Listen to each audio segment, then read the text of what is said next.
guys! Paano nga ba tayo bibili ng T-Money card dito sa Korea? So, ito yung T-Money card na ginagamit para sa mga transportation like bus, taxi, and then train. So, ito yung card na niloload o nire-recharge para yun ang gagamiting pambayad sa transportation. Hindi uso dito yung cash, yung katulad sa jeepney dyan sa Pinas, ang ibabayad dito sa transportation. So, saan nga ba natin mabibili yung T-Money card at magkano ngayon ang rate dito sa Korea ang T-Money card?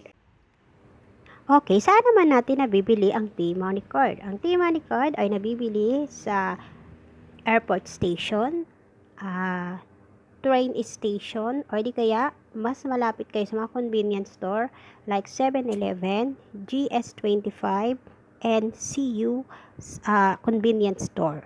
So, yan po siya mabibili, yung T-Money card na tinatawag. So, ayan mga guys, ang worth ng T-Money card dito sa Korea ay nakakahalaga ng 3,000 won. So, nagre-rate yan dyan sa Pinas ng peso is maybe 1,200 like this. So, paano nga naman natin siya i-recharge para magkaroon ng load sa ating card? So, sa pinilhan mo ng T-Money card, doon mo din siya i-recharge. Magkasabi ka doon na loloadan mo yung iyong card.